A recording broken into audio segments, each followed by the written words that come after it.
안녕하세요. 고등학교 다니는 애들 둘을 키우고 있는 50대 여자입니다. 남편이 저더러 독한 X라는데 정말 제가 독한 X인가요? 이게 다 저 혼자 잘 먹고 잘 살자고 그러는 게 아니라는 걸 자기도 뻔히 알면서. 그러다 결국 남편이랑 몇 날 며칠을 싸우다가 결국 이혼 얘기까지 나왔어요. 그리고 솔직히 처음엔 애들 때문에라도 참고 살까 했거든요. 그런데 보자 하니까 인간이 미쳐도 아주 제대로 미쳤구나 싶대요. 남편하고 전 대학에서 만났어요. 동갑이라서 그런지 처음부터 말도 잘 통했고, 무엇보다도 남편이 저에게 잘 보이려고 엄청 노력을 하는 게 눈에 보였거든요. 그게 저도 싫지는 않았고요. 그래서 2학년이 되면서는 진짜 사귀는 사이가 되었어요. 저희가 사귄다는 소식을 듣고는 주변 친구들과 선배들은 캠퍼스 커플이 얼마나 불편하고 위험한 줄 아냐며 저나 남편에게 경고 아닌 경고를 해주기도 했지만 둘 다 그런 게 귀에 들어오지 않을 만큼 서로 푹 빠져 있었던 것 같아요. 아무튼 저는 남편의 군복무도 착실히 기다리며 자리를 잡았고 이후로 남편도 졸업 후 직장을 잡으면서 저희의 오랜 연애는 결혼이라는 결실을 맺게 되었습니다. 양쪽 집안에서도 서로의 존재를 진작부터 알고 있었기에 결혼까지 이르는 과정은 무르르듯 무난하고 자연스럽게 흘러갔지요. 하지만 사는 문제가 그저 저와 남편 두 사람이 열심히만 한다고 뜻대로 흘러가는 것은 아니더라고요.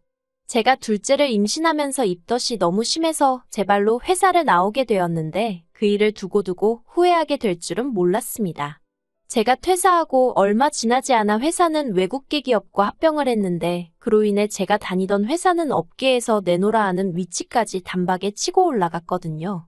어떻게든 버티고만 있었다면 저도 몸값 좀 올라가고 그렇게 원하는 커리어우먼으로서의 경력을 이어갈 수 있었을 텐데.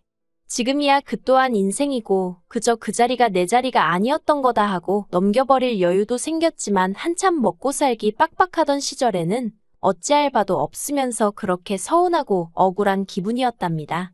아무튼 제가 그렇게 회사를 나왔을 무렵 남편도 남편대로 곤란한 상황에 처해 있었습니다. 남편은 특정 종교와 관련된 신문사를 다니고 있었는데 아무래도 구독자들의 후원으로 이어지다 보니 나라 경제가 안 좋아지면서 후원도 많이 끊어지게 되었거든요. 그래서 그나마 몇 안 되는 직원들 중 기혼인 사람들은 관두고 미혼인 사람들은 그래도 훗날을 도모하며 버티고 그런 모양새가 되어가는 듯했어요. 그리고 저희 남편 또한 다른 기혼자들과 마찬가지로 가장의 무게 때문에 신문사에서 나오는 선택을 내릴 수밖에 없었습니다.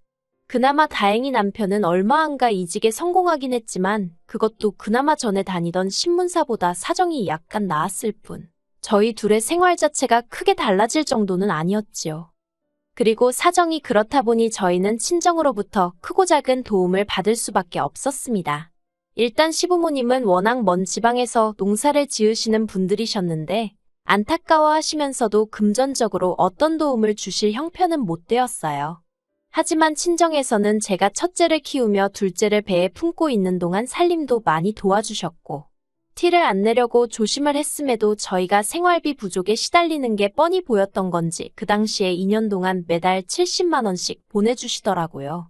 아주 큰 돈은 아니었어도 그나마 그 돈도 없었다면 사는 게 얼마나 지독했을지 상상만 해도 아찔합니다.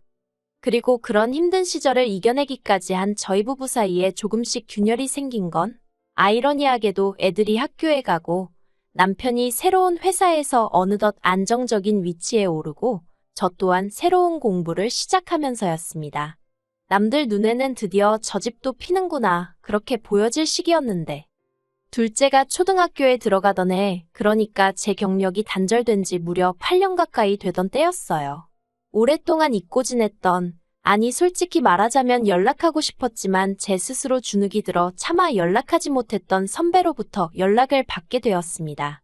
다른 사람들을 통해서 제가 어떻게 사는지 가끔 소식은 들었다며 애 이야기로 아는 체를 하더니 자기가 이번에 창업을 하는데 저더러 같이 해볼 생각이 있냐대요. 자기도 애를 키우는 엄마다 보니 일부러 애 엄마들만 뽑아서 한번 큰 뜻을 이뤄보고 싶은 생각이 들었다면서요. 생각지도 못한 상황과 제안에 저는 너무 놀랐지만 왠지 이걸 거절하면 제 인생에 다시 사회로 복귀할 기회가 올까 싶더라고요. 그래서 앞뒤 재고 그런 것도 없이 무턱대고 하겠다 했습니다. 그렇게 어떻게 보면 제 인생의 이막이 시작되었다 해도 과언이 아니에요. 제가 다시 직장을 다니게 된 걸 저만큼이나 기뻐한 사람은 남편이 아닌 친정부모님이셨습니다. 아쉬울 것 없이 가르칠 만큼 가르쳐 놓은 딸이 어쩌다 집에서 애만 키우는 게 참으로 딱하고 안쓰러웠다면서 그동안 차마 내보이지 못했던 속내를 꺼내놓으시는 친정부모님을 보고 있으니 죄스러운 마음과 동시에 더 열심히 잘해봐야겠다는 생각이 들더라고요. 하지만 남편의 반응은 썩 좋지 않았습니다. 축하는 해주었지만 어딘가 모르게 뜨뜻미지근했달까요.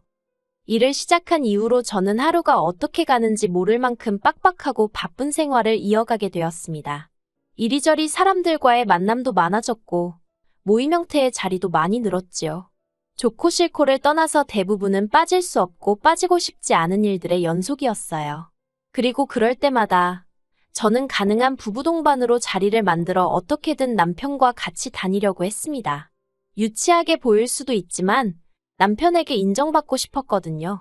이제 이혼할 남편이니 얼굴에 침을 뱉던지 말던지 솔직히 이 이야기를 하면 남들이 제 남편을 어떻게 볼지 안 봐도 뻔해서 어디다 말도 못했는데 남편은 마치 제가 사업한다며 거들먹거리는 여자들을 만나서 어디 볕 좋은 테라스에 앉아 커피나 홀짝이며 시간을 보내는 정도로 여기고 있는 눈치였어요.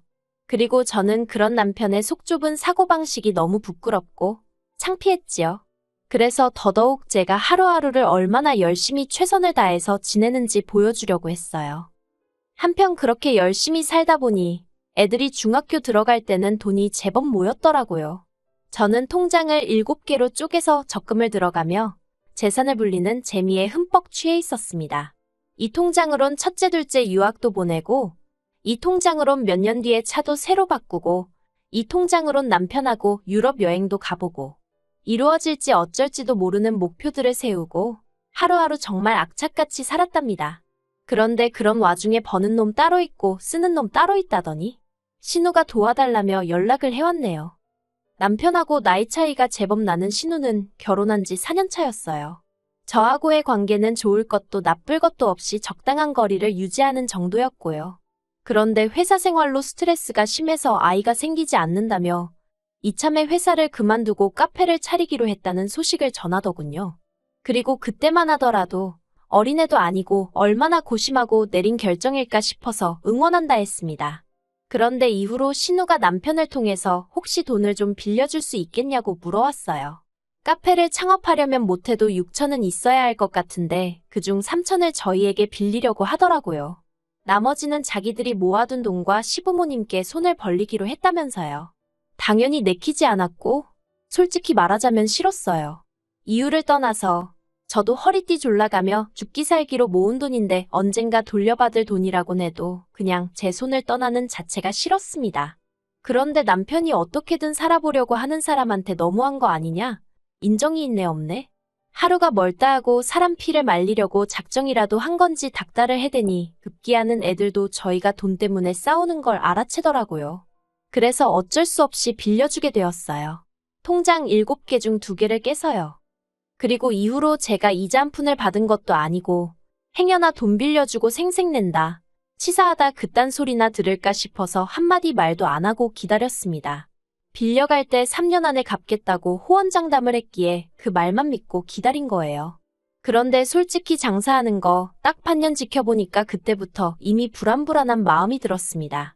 왜냐하면 카페를 한다고 해서 저는 그래도 나름대로 하다못해 바리스타 자격증이라도 하나 따놨을 줄 알았는데 원두에 대해서 아무것도 모르고 그냥 어디서 대량으로 떼다가 쓰고 과일도 대형마트에서 대충 사다 쓰고 손님이 안 오니 회전율이 떨어지고 그러니 커피며 케이크며 뭐 하나 신선한 게 없고 한마디로 악순환이었어요. 그래서 결국 단골이래봤자 지인 장사 좀 하다가 3년 만에 준다는 돈도 안 주더라고요.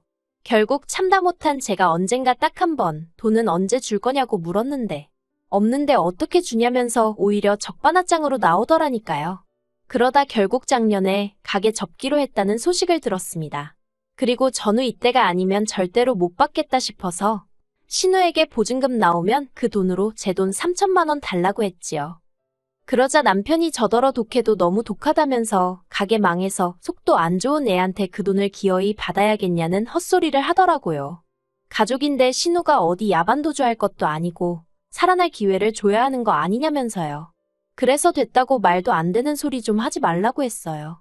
빌려주기 싫다는 거 당신이 하도 고집을 피워서 빌려주긴 했지만 내가 내 돈 빌려주고 그거 못 돌려받을까봐 얼마나 많은 날들을 밤잠도 제대로 못 이룬지 알기나 하냐고.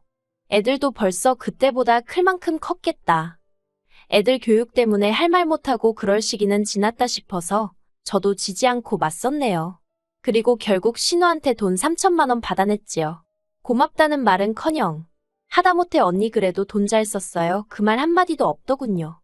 그런데 얼마 지나지 않아 신우가 어디서 무슨 소리를 듣고 온 건지 이번엔 네일 가게를 하겠답니다. 문득 커피 때 지켜본 게 생각이 나서 제가 신우더러 아가씨 그럼 네일 자격증이라도 따서 다른 가게에서 일을 좀 해보는 게 어떻겠냐고 했어요. 그랬더니 자기가 그래도 사장 소리 들은 게 몇 년인데 어떻게 남의 밑에서 일을 하냐면서 자기 가게를 차릴 거랍니다. 아직 정신을 덜 차렸네 싶어서 뭐라고 더 말하기도 싫더라고요. 그리고 아니나 다를까 또 한다는 소리가 자기가 갚은 3천만 원 다시 돌려달랍니다. 그걸로 가게 차려야 된다고요. 어이가 없어서 누가 들으면 아가씨 돈 제가 빌려간 줄 알겠다고 아무튼 이번엔 못 빌려준다고 했어요. 솔직히 이번에 또 빌려줬다가는 못 받을 게 뻔했고 설령 받을 수 있다고 해도 그간 했던 마음고생을 생각하면 엄두가 나질 않았지요. 그리고 제 속을 읽은 건지 신우가 이번엔 다르다면서 꼭 성공할 거라고 그러면 지난번에 못 준 이자까지 20% 쳐서 주겠다나요. 하지만 제가 무슨 한두 살 먹은 어린애도 아니고 그런 말장난에 넘어갈 리가 없었지요. 정말 미안한데 이제 애들도 곧 대학에 갈 나이고 그래서 안 된다고 딱 잘랐습니다. 그랬더니 신우가 저희 남편에게 뭐라고 이야기를 한 건지 남편이 쌩난리를 치더라고요. 저더러 너는 사업한답시고 하루가 멀다 하고 사람들 만나 희희낙낙하면서 왜 자기 동생한테는 남의 밑에서 일을 하라는 둥, 자격증이니 뭐니 따라는 둥 잔소리를 하냐는 거예요. 어이가 없어서 신우가 하겠다는 일이 자격증이 필요하니까 따는 게 좋겠다고 한마디 한 게 그렇게 욕먹을 짓이냐 했습니다. 그리고 내가 일하는 분야도 자격증이 필요하고 나도 다 땄다고 근데 당신이 관심이 없어서 모르는 거라고 쏘아붙이기도 했지요. 실제로 애들하고 남편 다 자는 새벽이면 공부하고 연구하고 그러느라 하루에 3-4시간도 못 잔 날이 수두룩이었는데 말이에요. 남편은 돈은 너만 벌었냐면서 자기도 벌어왔으니 신우에게 3천만 원 정도 빌려주는 건 저 혼자 결정할 일이 아니라고 계속해서 돈을 내놓으라고 절 닥달했습니다. 하지만 20년 가까운 결혼 생활 동안 남편과 제가 벌어온 돈을 놓고 비교하자면 제 스스로 호구 인증하는 것 같아서 말하기가 참으로 망설이집니다만 3대7 정도 될 거예요. 그리고 그런 와중에서도 시댁에 한 달도 빼놓지 않고 용돈까지 챙겨드렸으니 그나마 남편이 자격지심이 있을 땐 고마워하기라도 했는데 이젠 자격지심을 넘어서 아예 철면피가 되어버린 건지 혼란스러웠네요. 그리고 급기야 남편이 먼저 이혼을 하게 되면 재산 분할이 어떻고 하는 소리를 꺼냈습니다. 애들도 있고 그래서 저도 몇 번이나 욱하고 이혼 소리가 나올 뻔한 걸 누르고 또 누르고 있었는데 남편이 먼저 그 소리를 꺼내다니 기도 안 차더군요. 그래서 저도 그래 그 이혼 하자고 했습니다. 해서 당신 목 가져간 다음에 그 돈으로 신우한테 가게를 차려주던지 집을 사주던지 하고 싶은 대로 하라고 했지요. 그랬더니 남편도 그럴 거라면서 재산 분할해서 땅 사가지고 집 짓고 인간답게 살아보겠다나요. 저 때문에 갖고 싶은 것도 한번 제대로 못 사보고 외제차 한번 못 끌어봤다는 헛소리를 해대면서 말이에요. 어이가 없어서. 그리고 결론부터 이야기하자면 재산 분할해서 제가 재산기여도 85%를 인정받아 대부분의 재산은 제가 차지하게 되었습니다. 세세하게 나열할 순 없지만 시작부터 친정에서 준 도움부터 시작해서 제 현재 수입까지 비춰봤을 때 남편이랑 50대 50은 처음부터 가당치도 않았다고 생각해요. 남편은 결과를 인정할 수 없다, 받아들일 수 없다며 악을 썼고 저더러 끝까지 싸워보자 했지만 당장 신우가 지 오빠가 이혼을 하든 말든 빨리 돈 달라고 난리지 변호사 비용도 장난이 아니지 그러니까 더는 덤벼들지 못하더라고요. 그래서 결국 며칠 전 저희는 완전히 남남이 되었어요. 그런데 웃긴 건 남편은 아직 자기에게 무슨 기회가 남았다고 생각하는 눈치입니다. 법적으로 이혼만 했을 뿐 애들도 있으니 친구처럼 살면 되는 거 아니겠냐는 헛소리를 하면서 지발로 나갈 땐 언제고 다시 집으로 기어들어올 생각을 하더라니까요. 물론 비밀번호는 애저녁에 바꿨고 곧 이사할 생각이에요. 애들도 이미 클 만큼 커서 뭐 지 아빠를 미워하고 그런 건 아니지만 부부가 살다가 안 맞으면 이혼도 할 수 있는 거고 그게 저희라서 좀 아쉽지만 어쩌겠냐는 시기더라고요. 여담이지만 요즘 애들이 쿨하다더니 저희 애들도 그런 건지. 아무튼 어떻게 끝내야 할지 모르겠는데 제가 결혼까지는 모르겠지만 애들 대학 보내고 사람 구실하게 만들 정도의 능력은 있거든요.